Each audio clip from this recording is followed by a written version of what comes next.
So we can't jump.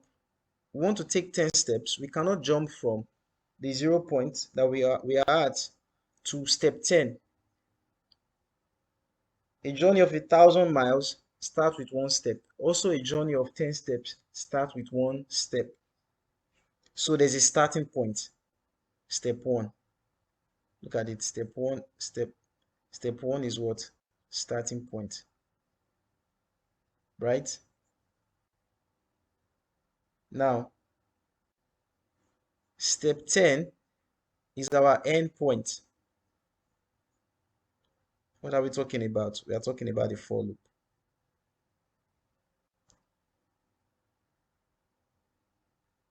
This is our starting point.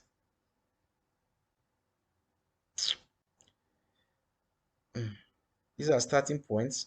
Start. And these are our what? End point.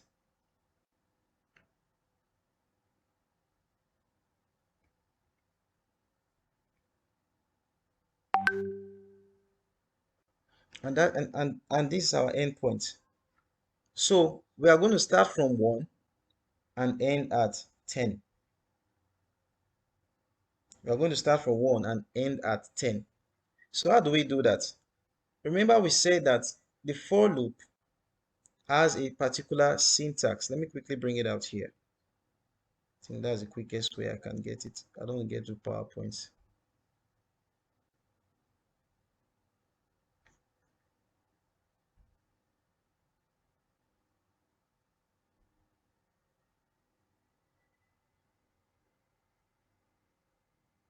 This is a for loop.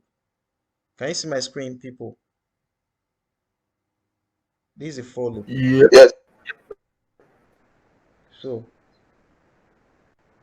the for loop. Let me look for the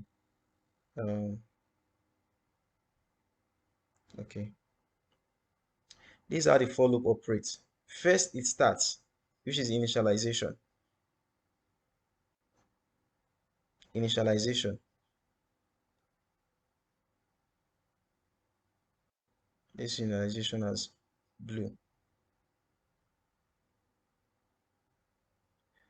After it starts, it will go and check if we have reached the end point, the limit. It will go and check to get a green light. This expression it's checking is usually a relational expression. We already discussed what relational operators are: greater than, less than, greater than or equals to, less than equals to. So this expression it is checking, it is what? It is a relational expression that evaluates. So it evaluates this expression, this relational expression, and brings out a value. The value is a Boolean value, which is either true or false. A Boolean value, either true or false. Now, if this expression comes out to be true, it has given it a green light to execute the code you've written inside the loop, that is within the braces, inside the braces. It has given the expression, it has given it the permission, which is green light, the permission to what? To run the code, to execute the code that is written inside. If it returns false, it has given it the expression red. Don't run the code. Get out of the loop. Go do something else. So that is what it, as it checks, is it green light or red light? Green light or red light? Green light or red light? So let's suppose that this expression evaluates to what? To true. It will run this statement here.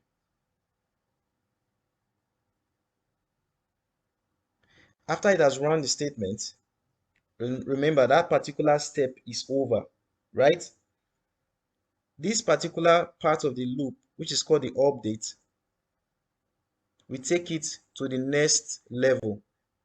You can use blue as the next level too. So it will take you to the next what level. Maybe you took the first step. It will check. Have you taken up to 10 steps? No. Okay. Or rather, you say on your marks, get set, and go. Slow motion now, guys. Now, before you take the first step, right? You are in a stage, you are in a stage one. Let's say you are working in stage, you want to go from stage one to stage two. So you are in stage one. Now you enter stage one naturally. You start from stage one, you have entered stage one. So you have entered stage one. This place we check, have you reached the 10th stage? You said no. So do what you want to do. Maybe you are running or you are walking or whatever. After I finish doing it, this update means we say that stage one is over. You have been introduced to stage two. This is what tells us the stage that is finished. It transitions us from the previous stage to the next stage. It transitions us from the previous step to the next step. So this one now is what tells us that we have taken what the first step. Now we want to take the second step. So it updates to the next number, or it can reduce. If you are working backward, you can say we have taken the second, we have taken the second step. Now I want to go back to the first step. So it can go upwards, it can come down. Then after it has done that, it will go to check again. This initialization that is the assignment. It will assign the increment, the increase. It will assign that increase. It usually increase by one or decrease by one. It will assign the increase to what? The variable that you are working with. There's usually a variable. I'm just trying to explain. After it has assigned the increase to the variable, then it will check, is that variable still less than the limit, or it will do the check in here. If it's still less than the limit or is greater than the limit, whatever it is that you want to put here, whatever it is that you want it to work as true, it will come down again, run the statement. This will transition it from the previous stage that I just finished now to the next stage. So that is how it will go on and on till it completes the movement. So guys, we want to walk from one point to another here. With that explanation, we could write the code like this, saying that this particular thing now, this particular symbol is our footprint. So which means you are going to count how many footprints? 10 footprint. So we use a for loop like this. We'll start from what? Step one, right? So step one, we'll set step to one, which means that we'll take the first step naturally. Nobody will transition you to take, you will just take this first step naturally. Step is equals to 1. After we have done that, what else? It will check the continuation statement. This will give us a permission. The only time we are permitted to continue is when we have not reached our 10th step. So it will check it will check if step is less than 10 or equal to 10, because step 10 is a last, 10 is a limit. 10 is a limit, you cannot go more than 10. So it will check if step is less than 10 or equal to 10. That's what you do here. So step, check if step, or rather steps,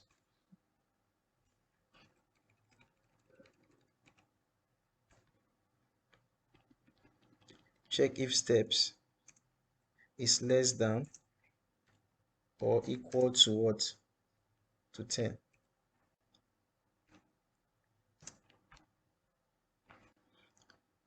According to the flow that we just did now, this is step 1, step 2.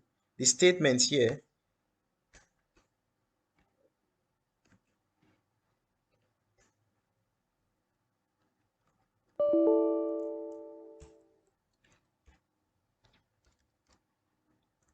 sorry, okay. We're making this mistake. That thing is showing red because I didn't put a bracket in that place. Oh, it's for a reason. I didn't put it for a reason, so you follow the flow as we have already said. So we want to print, we want to take a step, and this is a step we want to take. These are footprints that indicates the step that we have taken, the step that we took.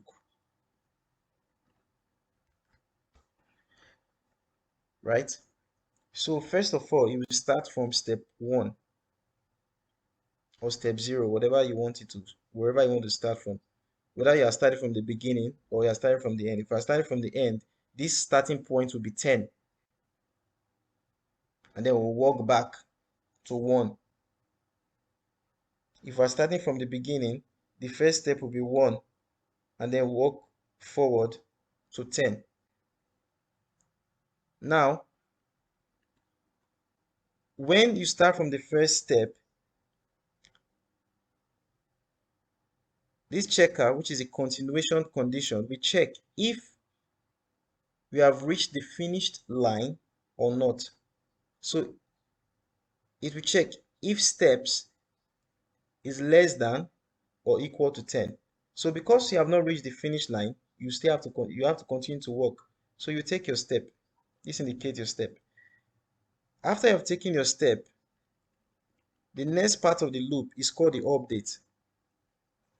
It's called the update. This is what it's called, the update. So what the update does is to tell us that you have finished the first step. You have finished the first step. You are going to the second step. You have entered the second stage. You are going to the second step. This particular initialization, this variable here will be set to 2. This variable will be set to 2. Please look at my language. Take note of the language. I like using the correct language. It's a practice I just picked on. Now, I said a particular variable is set to a number. Yes.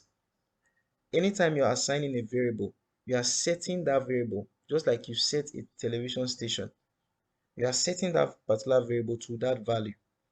Or you can say you are assigning that value to that variable. Now, when this update device transitions us from the first step to the second step, it goes here to set the variable to the next value. In this case, 2. Then, after it has set the variable to the next value 2, it will come here to the continuation condition to check if the value inside the variable is less than the endpoint or it has reached the endpoint. That's what it means here. So because it is less than the endpoint, it gives it the permission to print, to print the footprint, to print or to do whatever you want to do, to carry out the code there. After which, what happens? It will update again. It transitions us from the second to the third. So it goes on and on until the variable equals 10. It will still print. Then it will update to 11. When the variable updates, when it sets this variable here to 11, it will check if 11 is less than or equal to 10.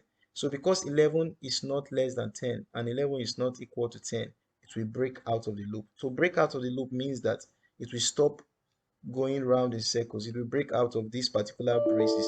These braces, now it will go out of the braces to the next statement after it. So if we run this code now, this is what we'll see.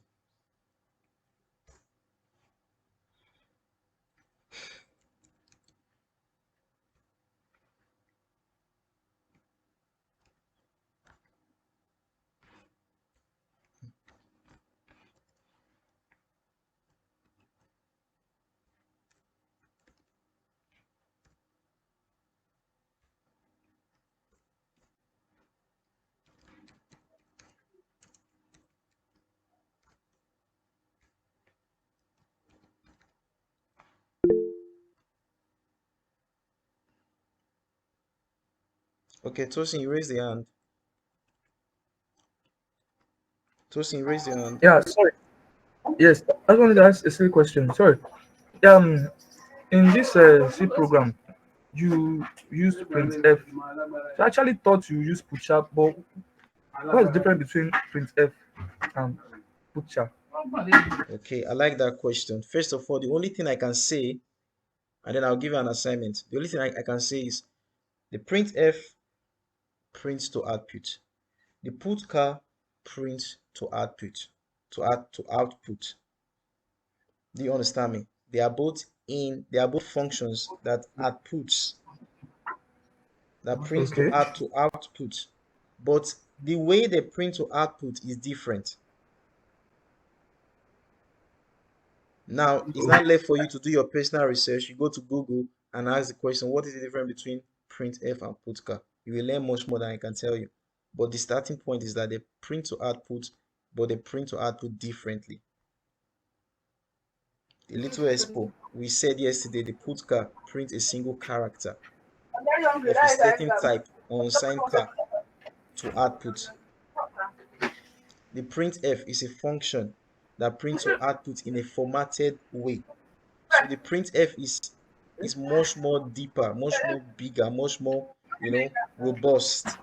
It's Um, much more flexible because it has different features. Do you understand me? okay. And so you can do Okay. your personal research to know more about that. Okay. Thank you. Thank you.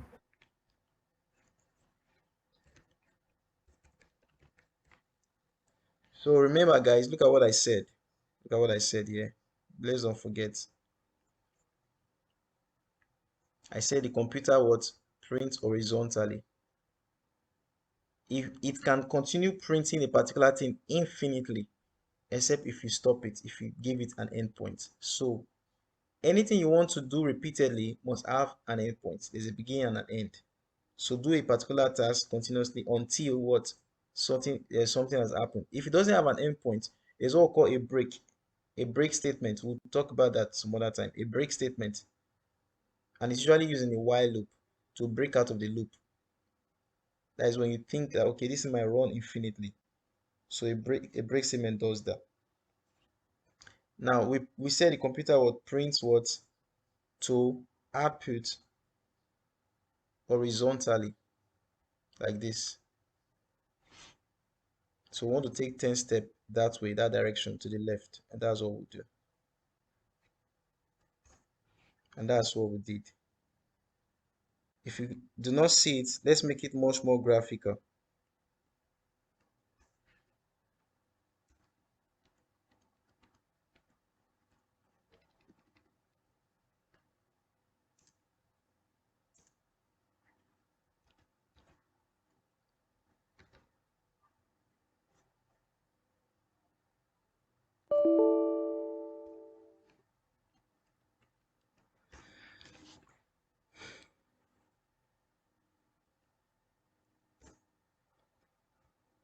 I think this one is better because see, let's slow it down, slow motion. If it was in the 70s and 50s, the computer will not display it so quickly like this. You will see when it prints the first one, it will go and check. Have I done up to 10? They say no. It will print the first one. It will update to 2. It will check. Have I done up to 10? No. They say print the second one. It will print the second one. It will print the third one. It will print the fourth one, the fifth, the sixth, the seventh, eighth, ninth, till it get to the 10th one, because that's where we want to stop. So it prints continuously like that, except we tell it to stop, which is the end point. So a for loop must have a beginning and an end. Anything you want to do, whether you want to put a particular um, element into somewhere, it must have an end. Maybe you are working with array.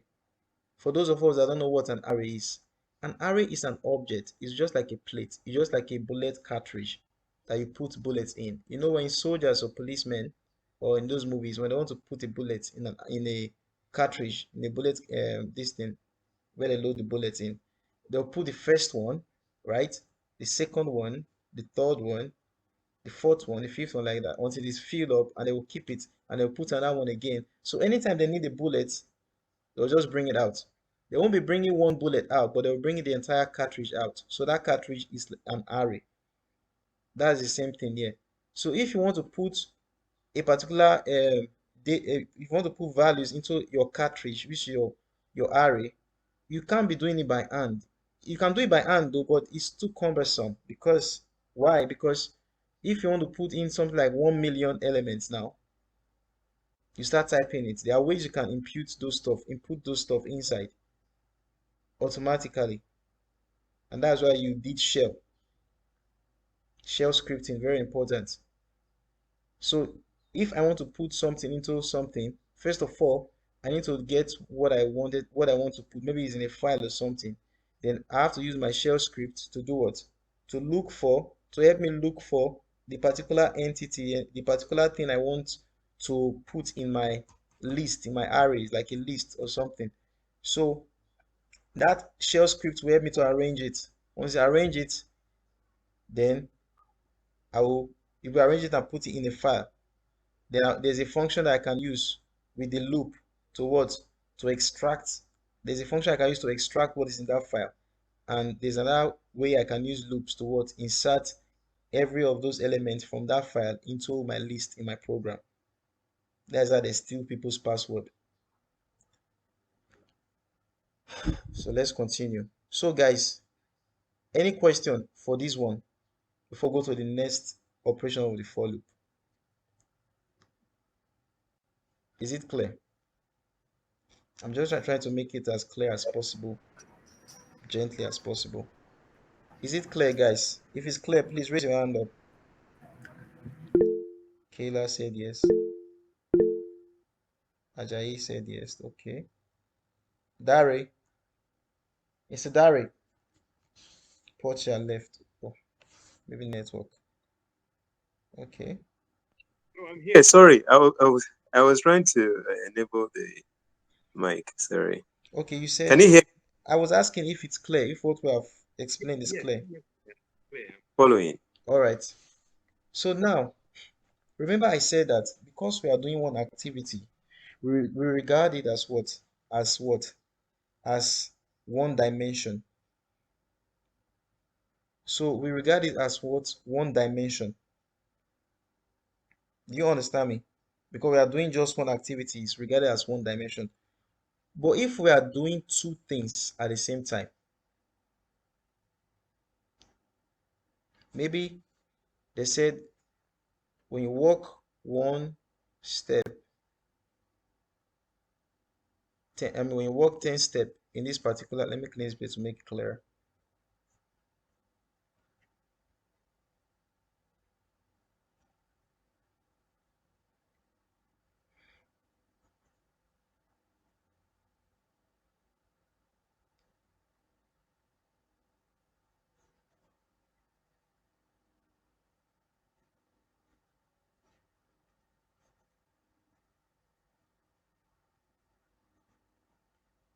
So let's say they tell you that, okay, when you walk 10 steps, right,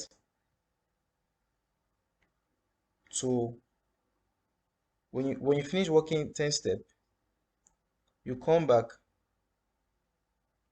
in this street, maybe in this street you walk 10 steps, go to the next street, walk another 10 steps, go to the next street, walk another 10 steps, go to the next street, walk another 10 steps, goes on and on till you complete the number of streets that you are going to walk. So if you look now, you are doing two things at the same time. First of all, you are walking. The second thing, you are changing streets. Let's use another example. If that example did not drive the point home. They said after you finish uh, washing 10 plates, that is activity one.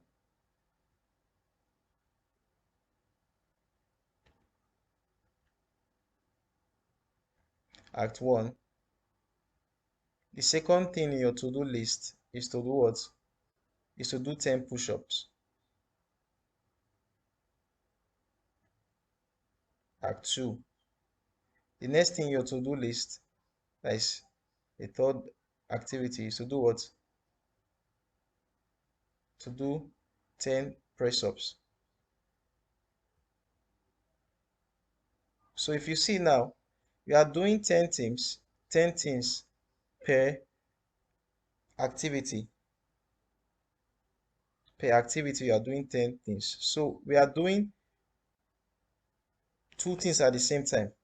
Number one, whatever it is I want to do in the first activity, and number two, we have the responsibility to change to a next activity and then do the 10 things I want to do. Then we change to the next activity.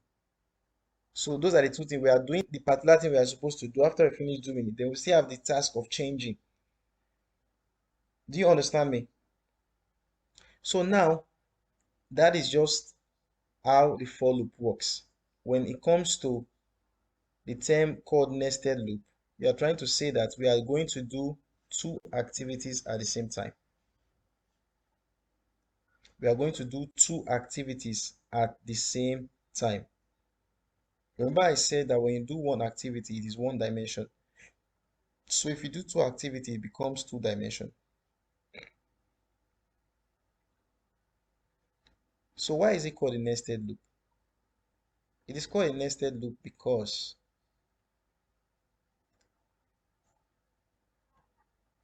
one particular activity contains another activity. Look at this. This is to-do list, or maybe stage one, a stage two, stage three. This is stage four. There's a person here that changes the different stage. When you finish stage one, it will is like a stage manager. The one that manages the number of stages a particular person or particular whatever gamer does. So when you finish stage one, it will tell you, oh, you have completed stage one. Welcome to stage two. When you finish stage two, you said, oh, you have completed stage two. Welcome to stage three. When you finish stage three, you say, oh, you have completed stage three. Welcome to stage four. Ajayi, raise your hands. Hello, Ajayi. Hello. I'm not raising my hand, sorry. Your hand is raised. Okay. Oh, sorry, I zoomed in, so I didn't know my hand. Okay. Please, is it clear so far? It's clear, right? Yes, I'm following. So now, this particular guy's task, division of labor, because they don't expect the particular person uh, that is running or working, in our case, to do what? To um to start keeping count of the number of lanes we have to work in. So let's say we want to work in 4 lanes, or let's say 10 lanes,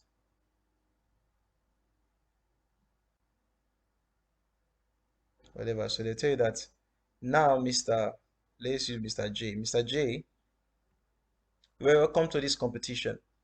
In this competition, we want to check your endurance, the strength of your endurance. And what you need to do, you walk in 10 laps. Each of the lap, you take 10 steps very quickly, 10 steps very quickly. When you complete the first lap, right, then we will indicate to you that you have, or when you complete the first stage or lap, you will indicate to you that you have succeeded in completing that particular lap. It is time, Mr. J, to go to the next lap, right? So, Mr. J, or maybe let's don't use step. Okay, let's don't use step. Let's say you are doing something, an activity in random, whatever, that you want them to tell you when to change. Or even if it's 10 steps, the same thing, they are going to tell you that we are going to tell you that you have completed and your 10 steps. Okay, That's what we are checking. You have completed your 10 steps. So once you complete your 10 step in the first lap, we'll tell you come to the next stage. Then you do your 10 step. You go to the next stage, do your 10 step, like that and like that. Now, if you see now, there are two workers in this place already, two people here doing two different activities, all to achieve a particular goal, division of labor. So this guy's work is to keep count of the steps, the laps Mr. J has done, and to ensure that Mr. J continues to go from one lap to another. Mr. J's work is to what? Is to take his steps, whatever number of steps that is, whatever number of steps that is, like that till it ends. So in this first trial, they asked Mr. J to run 10 times, and that's what he did now. In this place, he did it took 10 steps, and they said, okay, guy, you are able to compete in this competition. But I've just explained to him what he needs to do. Now we want to start the competition proper.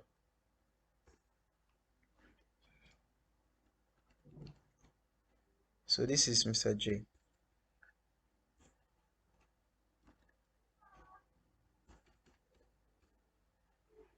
Let me write the code from ground up again so that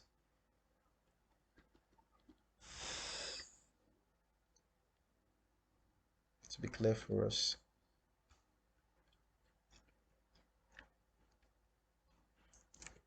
Please, are you guys done with your task? With all the task?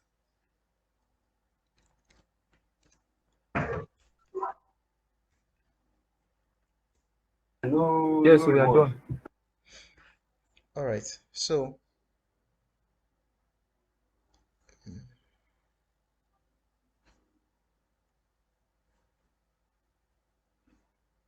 Mr. I is the one that keep count of the laps and is the one that changes the laps. That is the job. Mr. J's job is to what? Work. So who is controlling who now in this particular relationship between I and J? Hello, guys. I is Yeah, yeah. controlling me. I is controlling J. All right. I is controlling J. So we'll call I the boss loop. Can give it any name. Controlling loop.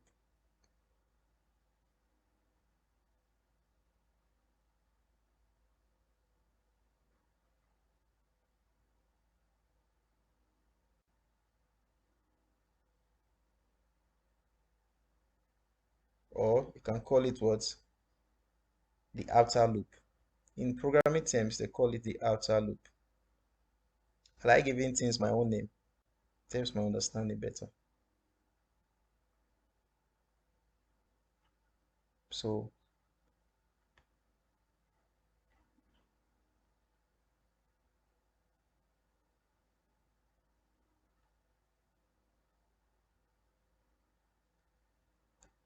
now I is the boss loop. I is the controlling loop. I is the outer loop. J, what's the opposite of boss? The opposite of inner, of outer is inner. So J is the inner loop. What's the opposite of boss, guys? Employee. Another word, please. Servant. Worker. Subject. Yeah. J is the worker loop. Jackie. I'm beginning to enjoy this. This is so interesting.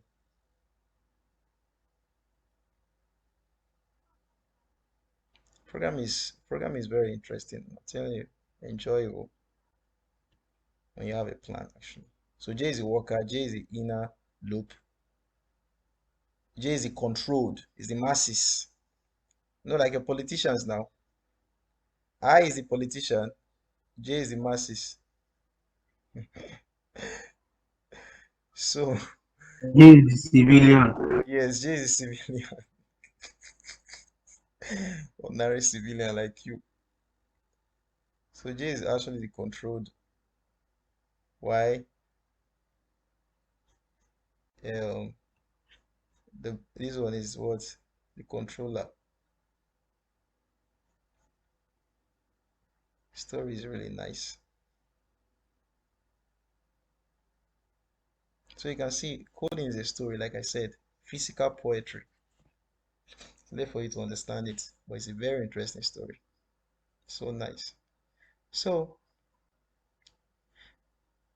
the boss have said that J, I have created what 10 different labs for you to run or to work in. That's what I intend for you to do. Now, I'll be the one to determine whether you have completed. I'll be the one to determine whether you have completed that particular what you have reached that particular um stage or not. Do you understand me? So your own is just for you to be working, taking the 10 step. That is your own. But I'll be the one to tell you to change, to tell you that okay, change from that lane now to the next lane. You change. Change for then you walk. Then I'll tell you change from this one to the next one. And then like that, I'll be the one to tell you. So that's why I call it the controlling loop. So who comes first? I comes first. So we are going to write the loop, the outer loop first. Please guys, take note of these stages that we are doing now. We are taking. Sorry, one question, please. If you are to ask this as a question, how will you ask it? Like what you're about to do now. If I'm to ask it as a question, Yes. I How will don't you ask? I don't want to answer that question now because people are trying to understand this thing. So let's finish this thing, then we'll start taking those kind of questions. I'm trying to explain to you now. If this thing No, can come, like you did not get what I'm saying. okay. What are you saying? You said You if know, I'm to we want ask to it as solve a question. this task that I'm You giving said you. if I'm to ask it as a question. Yeah. Anything I will Yes. How will it be? yeah, that's what I'm telling you that this particular thing is called is what I categorize it as what a device, right? The loop is a device, right? So a device is used to carry out a particular task or a technique is used to carry out a particular task. And this device is used for anything that has to do with what? Repetition, repetitive task. So the question can come in any form. The core idea that you'll be looking for in um, that particular question is if there is repetition. Anything that has to do with repetition, anything that has to do with doing something more than one times over and over again until a particular condition is met, just know that you have to use the loop. So it's not left for you to determine which loop you want to use. Most of the time, the while loop and the for loop work together.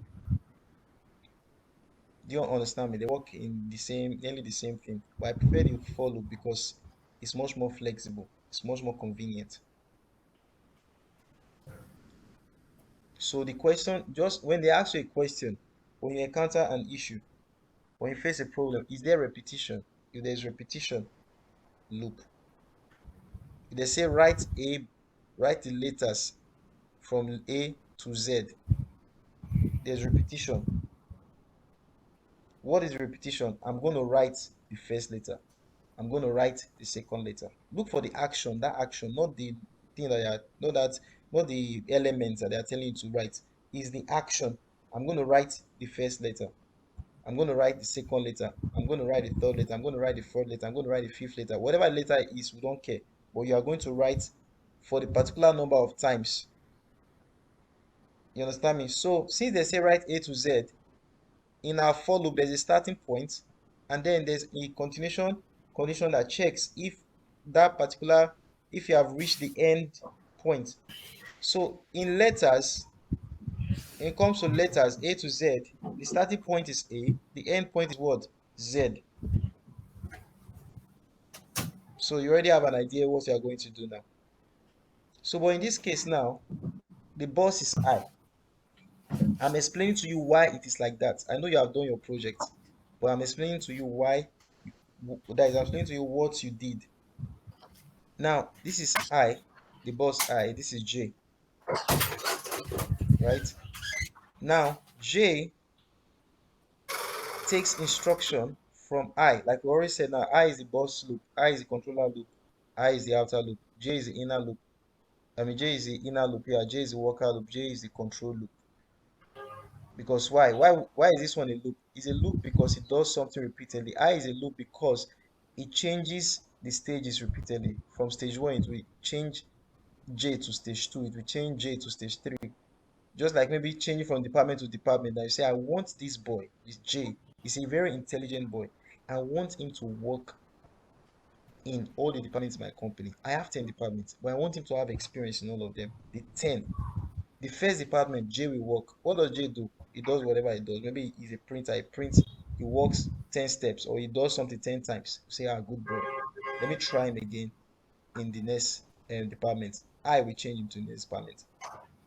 He will work. We change to the next department, he will work. We change the next department, he will work till that particular department the 10 departments that I have decided in his mind for J to work will be completed. So if you can see now, in the mind of J, there's a starting point and there's an end point. In the working of J, J J is assigned to do 10 task 10. So in the mind of J now, it's going to what? It's going to start from the first task and it's going to what? End in the 10th task. So J is going to carry out 10 activities.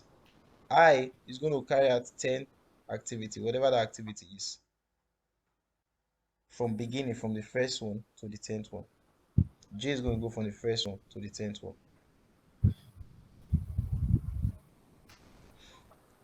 Now let's, I asked you who is going to come first. You say I is going to come first. So what is the job of I? The job of I is to do what? Is to go from one step to the other. So you can convert this thing now. Like the computer is represented by what? Like this. Now look at it. These are the computer. Okay, I'm not there yet. So, but these are your screen is your computer screen is, right? And we say the computer prints like this, right? So Mr. I's work is to change the steps of J. Remember, it's to change the step or the lane. If this is a lane, to take J from one lane to another lane, from one lane to another lane. So you can say line, from one line to another line, from one line to another line, right? And we know that for us to do that, we need to use what? The um the backward slash and n to do that, to print a new line, to print a new line, to print a new line. Now, this is what we'll do. So we are going to write the loop for Mr. I equal to what? Where is it starting from? Start point is 1, the first step. And in his mind, he wants J to go how many times? To go how many how many stages rather? 10, 10 stages, isn't it? So we check if I is less than or equal to 10. That is to check whether the stages have reached 10 or not in his mind. Whatever you want to think that to be. Remember, I'm supposed to put something after this I is later. I'm supposed to put something, right? That's the update. But we want to start, Yeah, that's yeah, okay. yeah, but we want to start to learn it from the process of the for loop. the algorithm of the for loop, so that you will understand that, okay, this is how it works. So before we get to the update, we have to execute whatever I wants to do. And what I want to do is to print a new line. That is his work only.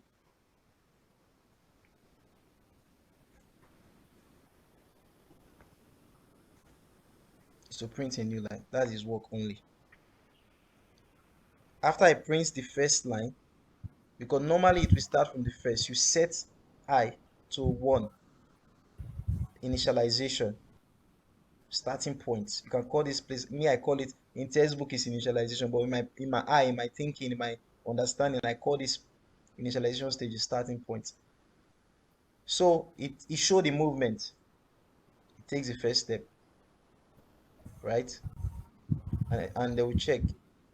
It will check in his mind, okay, as have I done up to 10? Has this guy done up to 10? No, he's the outer loop, so you'll be looking at the guy. The guy will put the guy now. Has he done up to 10? He said no. He hasn't done up to 10. It's still less than 10. Okay, we'll print this thing. We'll do this stuff, print the line. So it will make sense. That statement will make sense when we call the worker. So in his mind, he has already prepared this already before the worker comes in. So in his mind, after the worker does his work, he will still have to go back again to do again until he gets to this 10. So that's why this update, we have this word update here.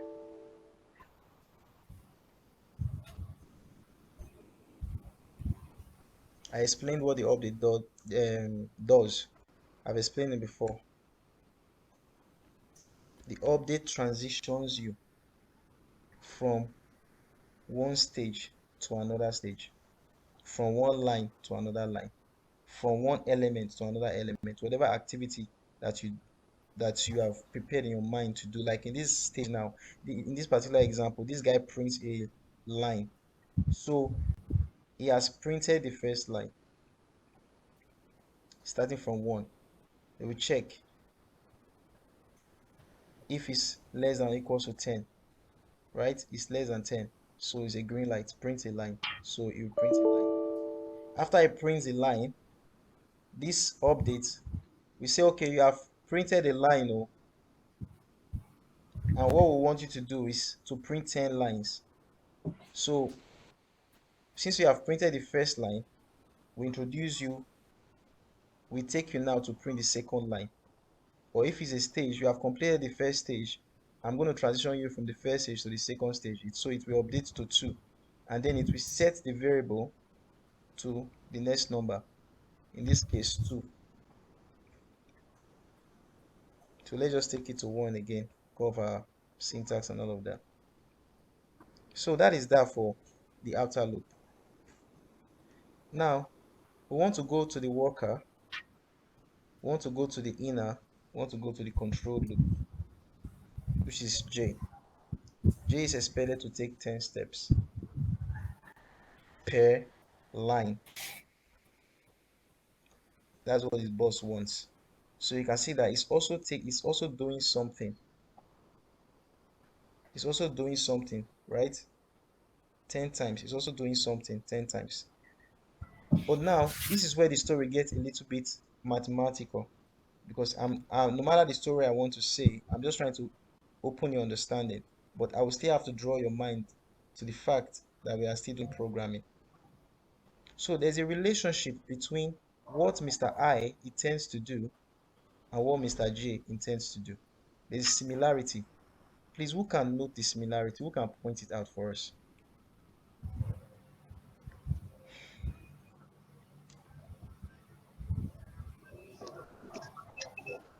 I didn't get you, please. Sorry. I said that there's a similarity in what these two actors are doing. Both the boss, this controller and the outer loop, and the worker, the inner, the controlled loop. If you see, let's go back to their action. Mr. I have proposed in his mind that he's going to print 10 lines. He is the boss, right? And he said that in these 10 lines that he's going to print, right, his worker will do something per line. His worker is going to take 10 steps per line. So is there a similarity, any similarity between what Mr. I is doing and what Mr. J is doing? They're both engaged in activity. Number one, yeah. Number two, I think I think the number of lines is directly proportional to the number of steps. great. So that since Mr. I is doing 10 lines, right? And is a controlling loop, Mr. J is taking 10 steps. Mr. J can actually say, okay, the first line, I'm going to do 10 steps. The second line, I'm going to do 10 steps. The third line, I'm going to do 10 steps. The fourth line, I'm going to do 10 steps. So, and my boss is going to end me at the 10th line. And me, I'm working to the 10th step. So the limit of my boss is also my limit. Are you following, guys? Yeah. The limit of my boss is also my limit. So just hold that thought. Hold that thought. Remember, I said something. I said that when you are working with the for loop, we have um, three or four procedures, right? But these two now, these are the main tools that actually control the activity, the starting point or the initialization point, which I call the starting point, and the continuation condition. Inside the continuation condition, the limit, the end point is defined. In this case, 10 is the end point because that is the end, the end, that is the last line that Mr. I intend to print. That is the last line Mr. I intend to print, 10. Now, this worker works 10 steps. So the worker reasoned that, okay, since I work 10 steps, to show that to make my boss love me, I'll tell my boss that, Oga, anywhere you end, that is where I end. Since we are doing 10 steps, so you do 10, you do the first line, I'll do 10 steps. Do the second line, I'll do 10 steps. When I get to my 10th, when I get to the 10th line, I'll also do 10 steps. So the end point of J is equal to what? Is equal to the end point of I. Are we following? Yes. Yeah. Yes, yes, yes. After we leave this exercise, we'll do another exercise that will actually buttress that point. We'll just tweak this code a little bit. So, but for now, we'll just leave it like this. So we'll write the inner loop.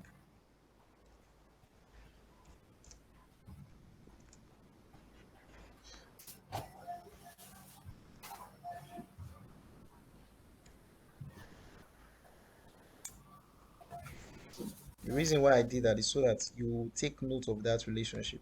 That relationship is extremely important.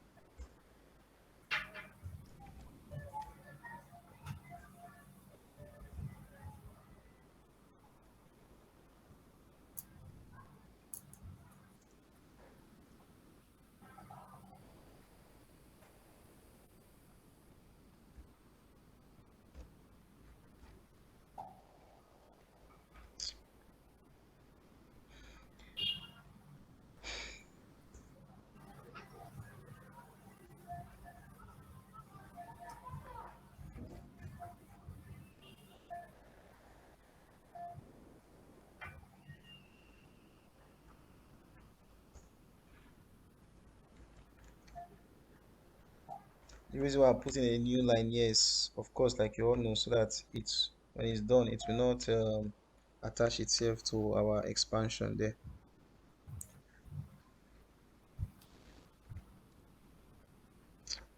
Double quote, sorry.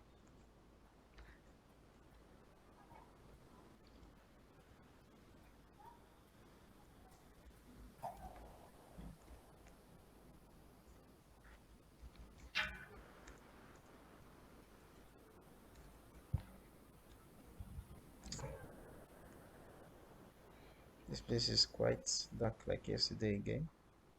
So we've done that.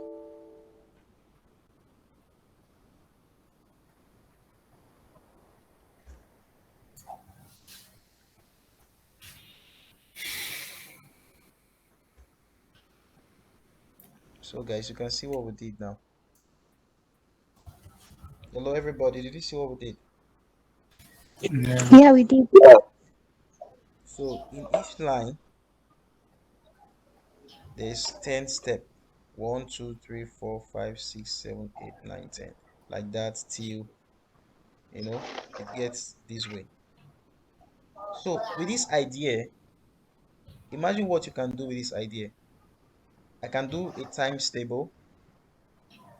ALX will ask to do a times table next week. I don't know if it's part of your project now or okay, next week they will ask to do a times table. I can print numbers, combination of numbers. I can print um, a pattern, a triangle, whatever it is, upside down or anything. I can do that with this idea. But this is how the for loop operates naturally by default. So far, this is a two-dimension for loop. Why? Because there are two players here at work. There's two dimension, two different activity. One is working sideways while the other one is changing what lines. Is there any question?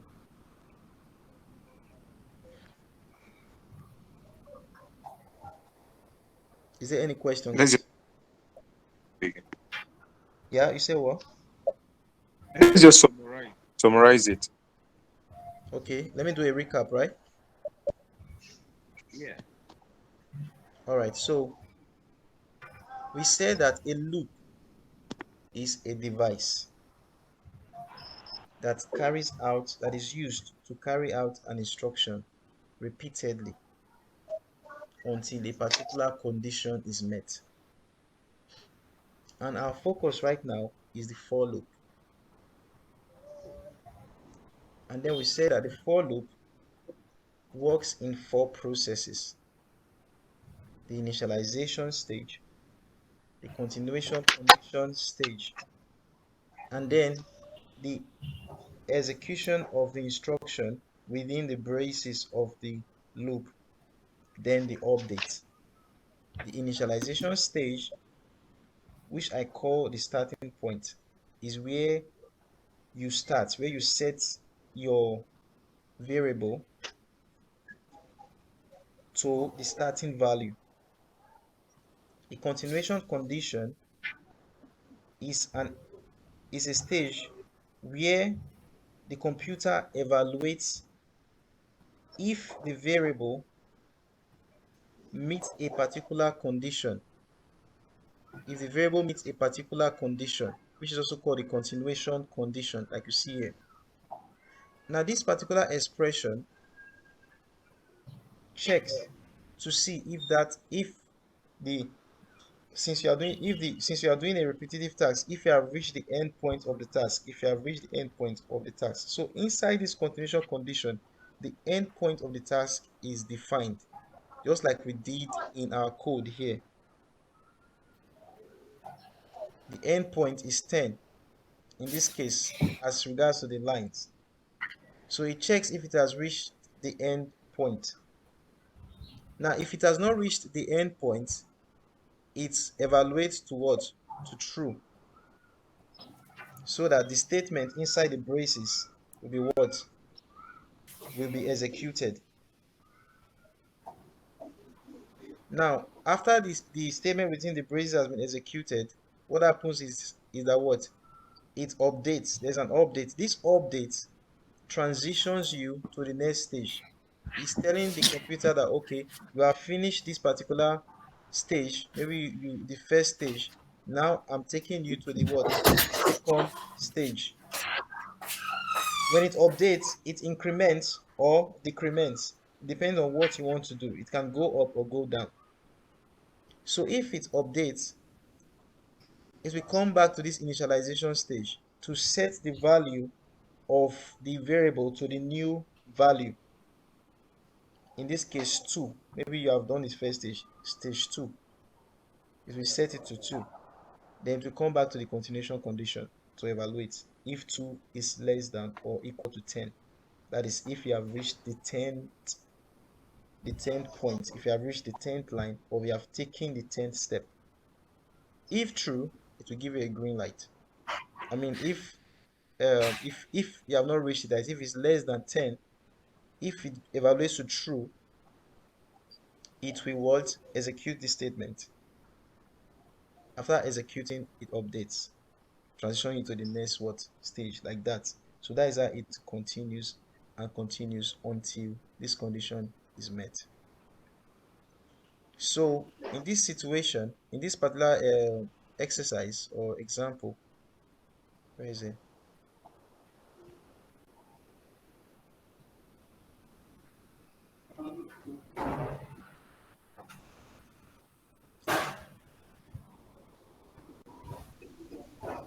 In this particular example, we talked about the for loop. We explained clearly how the for loop operates in the case of what? A one-dimensional activity, like when you're doing just one thing. And I said that the computer, in the case of displaying something, please take note, the loops do not only work for display. Like in this case, we're just using display most of the time just so that you have a picture of what it does. When you're writing advanced code, you don't have to even see anything, but you know that it's going to work. You understand? So you just write it like that. Maybe something is taking an input from a particular function and is attributing and is processing it. It's going to process it so and so times, and then when it becomes like this, if we take that and give it to another function so and so number of times, you're not going to be seeing anything like this. So, but just for the sake of clarity, that's why they're asking all these questions to do printf and all of that. So, but actually, when the computer is displaying to the terminal, it displays horizontally. In this case, to the left. It horizont it carries it down. If not stopped, it carries it out infinitely this way to the Yo, left. Now, except yo, yo, Darabo. Trabalho, now except except you break that okay, except it has reached where you want it to carry a particular task, and then you break it down, okay, go to the next. In this case, we use a new line to do that. It's going to continue printing like that. So, but that's not really what we want. You understand? So I use the analogy of a boss and a worker. Now there's a boss called Mr. I, and Mr. I has um 10 lines. Let me put it 10 lines or 10 departments in his office. Mr. I has 10 departments in his office. So he employed a particular worker called Mr. J. Mr. J is very hardworking because what Mr. J has successfully carried out 10 difficult tasks in the department where he was employed, Department 1. That is Mr. J's job. And that activity that Mr. J does in Department 1 is also needed in the other 10 departments because now it is now an activity that cuts across different fields. So the boss now said, okay, in my mind, I want this guy to work in all 10 departments and then I'll make him a manager.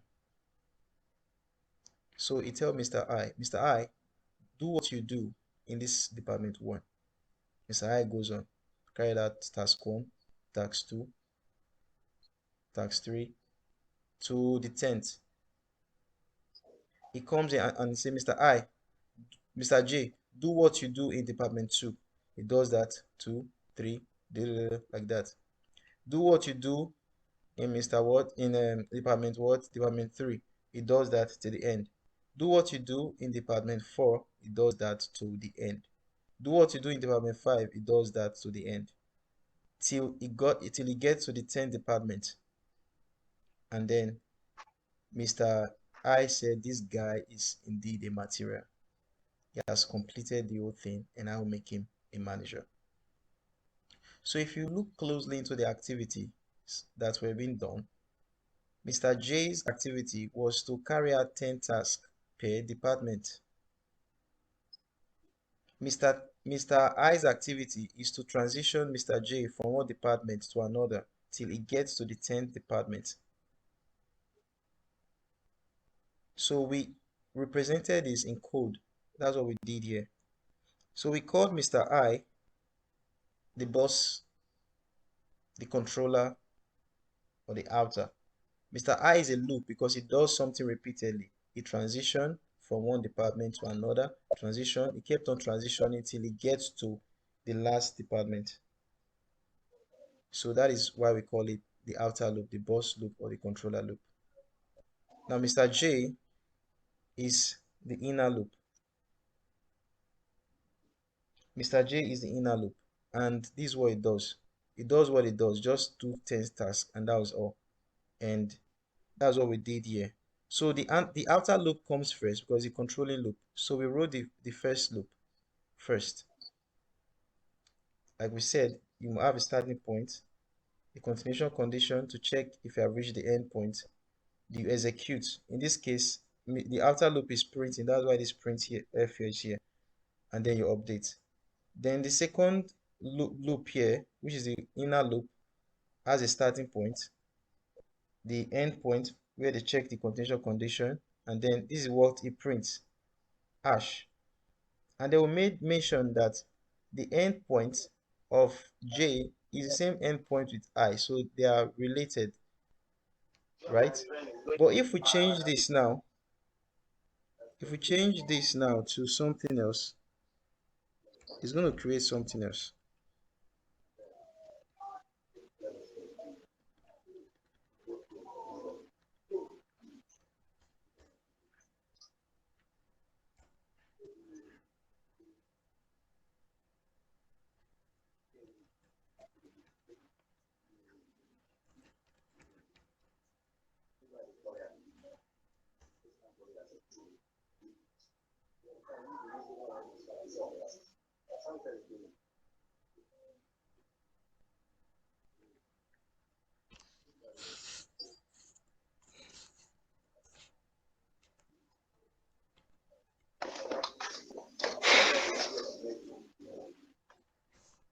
Why is that? What happened?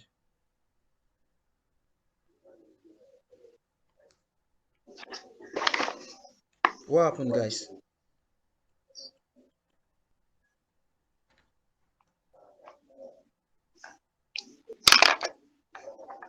Hello? Sorry, please go back to that to the program. Okay. What happened here? I want somebody to explain to me what happened before this thing times out.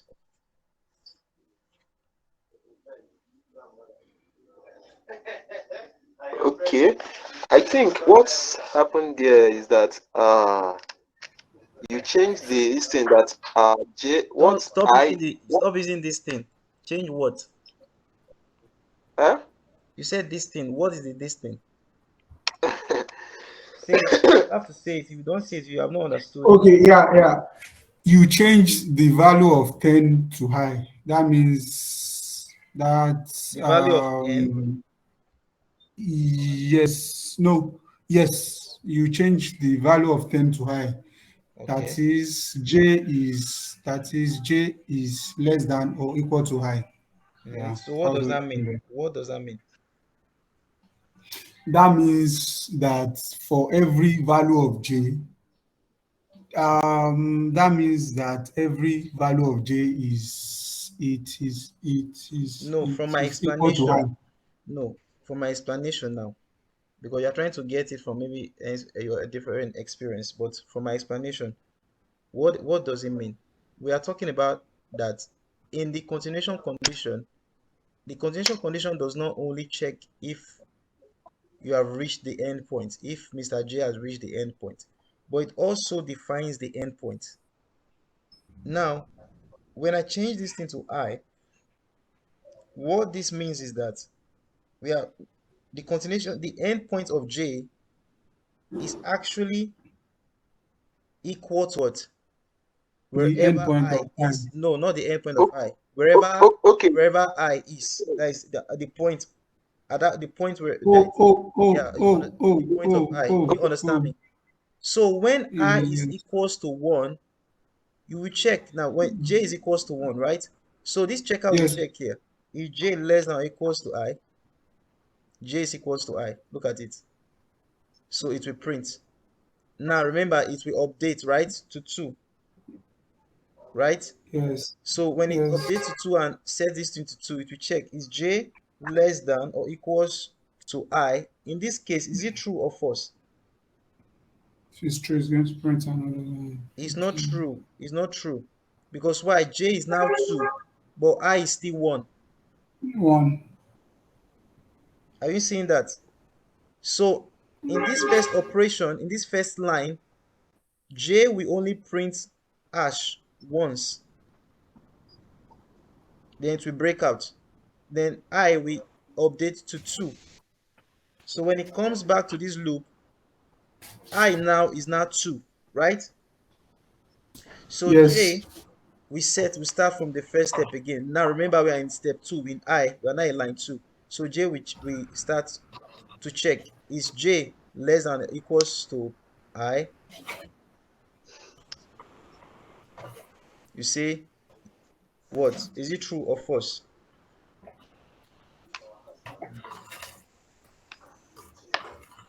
People, are you not following this thing? This thing is simple. Now I've broken it down to the barest minimum. J now is now 1, but I is 2. And the endpoint of J is equals to I, which means the endpoint of J is equals to 2. Are you seeing this, guys? that's right. Yeah. So now, Yeah, when, yeah, but okay, I'm listening. Who is that? so, okay. No, but if you said that statement is false, I thought in every step I takes the second step, that is the second step, go prepared to rise. Then why then are you saying the statement is false? The statement, the statement, look now. J now, we have entered the next stage, which is here. Imagine this place to be 2. This is not 1 anymore. We are in the second line. J, in the second line, J starts from 1. So it will check, is J less than or equals to I? Mm. J is less than or equals to I. So that's true. So it will go to the it will do whatever it does. It will print hash, and then it will update transition to 2, and then it will set J to 2. It will check, is J less than or equals to I? Of course, J is equals to I because J is now 2 when I is 2. So it will print the second time. Do you understand me? And then it will go update again to 3. When it changes to 3, it will check if J is less than or equals to 2, or less than or equals to I, which is the endpoint, which is false. It's not less than I and it's not equals to I. So it will break down. It will break out. J will do what it does, print the new line and update to 3. So you see now the relationship, the endpoints of J, this particular relationship now, this I you are seeing here, this endpoint of J, is what determine the kind of pattern. If you want to go into pattern, printing of pattern, all those angle, upside down angle, you have to be able to create that relationship. And that relationship most of the time is formula. It comes in form of formula. I want us to treat this thing. So we have done the normal part, and now we are the normal default for loop operation going, both one dimension, going one line, two dimension, going on two activities directly proportional. Now we are going into the realms of pattern. So please, guys, I want to beg you, let us Let us take a break here because my battery, because look at, you can see it from the screen. My battery is down. Yeah. Do you Yeah. understand me? So please, if you are still interested in learning how to do the pattern, which is very important for your next week project, let us meet again by, let's say, 9 o'clock. By that time, I believe my laptop can be charged. Let's work on patterns. I will explain to you how to write, how to create those relationships, how to create those formulas. I will explain it to you very clearly. You will be able to write any 9 pattern. p.m. today, right? And then we will take on next week projects. So you will see it. Please just go and ready yourself because we might stay up to midnight till 12. Please, if you are interested, fine, there's no problem. If you cannot make it, no problem. You just go. Everybody has their different priorities. So I will only work with people that are available. So I Okay. think we have come to the end of this session. Okay. And Yeah, thanks for your congratulations, guys. time. Congratulations. This is the Oh, first session that we do exactly for exactly 2 hours. This is the first session that we did exactly 2 hours, and that all thanks to Dari. At least he called my mind to time. So, but really, my battery is going down. I would have really loved to continue. But guys, can you see this device? You can see that the loop now from my previous philosophy. Let me show you the philosophy I came up with today or yesterday. Was it yesterday? I don't know. About working with programming languages. About working with programming language, you can see that the loop is not a data structure. The loop is not a function. The loop is a device. So it's a device that if you understand, you can use it to do and undo. You can use it to write and unwrite. It's a beautiful device, and it's not the only device in the C programming language. It's not the only technique in C programming language. There are many other techniques and devices that you are yet to discover. So please, guys, let's call it end for the Today, for now. Let's break for now. 9 o'clock. 9 o'clock, please. Let's make a date. 9 o'clock. Let's go deep into this loop thing and get it done once and for all. So you know that you know loops. At least with my explanation now, I believe that it has become clearer for you. Please, I want to see comments. I want to hear comments, guys. please speak on. Let's try that. I want to hear comments, guys. Ahmed, what's up? Yeah, I'm fine. I'm fine. Alpha, Yeah. So far. is it clear? Um. Yeah. Sure. Yeah, but I have a question Okay, concerning the first example we did. okay, Um. Concerning the 10 lines and 10 rows of a thing. okay. Can you please go back to the code? No, it's the same code. It's the same code that we are using. Though. Yeah. I Same know. file that we're using. Cause Okay, okay. okay. Yeah. You want me to go back to that 10, 9, 10 stuff, right? Yeah. Okay, Yes. let's just quickly do that now.